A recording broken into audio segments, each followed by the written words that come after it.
Chadema yadai haki ya Oktoba 29 sambamba na upatikanaji wa katiba mpya.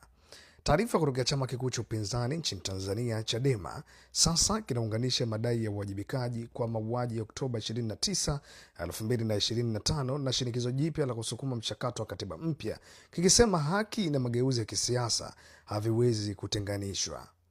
Katibu mkuu wa Chadema John Mnyika ametaka viongozi wa vyombo vya ulinzi na usalama wawajibishwe kufuatia mauaji ya raia wasiokuwa na hatia yaliyoripotiwa wakati wa vuguvugu la Oktoba 29 mwaka 2025. Akizungumza jijini Dar es Salaam, Mnyika amesema wote waliohusika kufadhili au kutekeleza mauaji dhidi ya raia wanapaswa kuwajibishwa bila kujali nyadhifa zao. Huku wakuu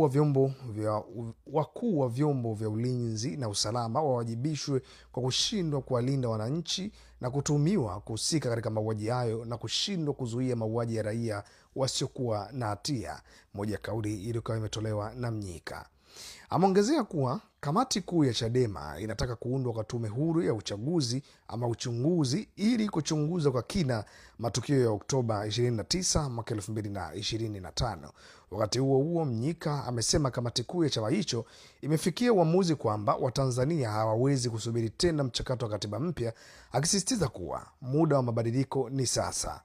Kamati kuu inaona kwamba Watanzania hawawezi kusubiri tena katiba mpya kwa kipindi kingine isipokuwa sasa.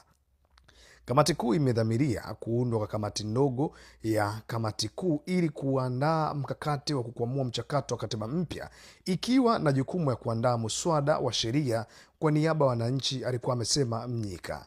Amesema Chadema imeamua kuunda kamati ndogo ya kamati kuu itakayoratibu mkakati wa kukwamua mchakato wa katiba mpya, ikiwemo kuandaa mapendekezo ya mswada wa sheria kwa niaba ya wananchi.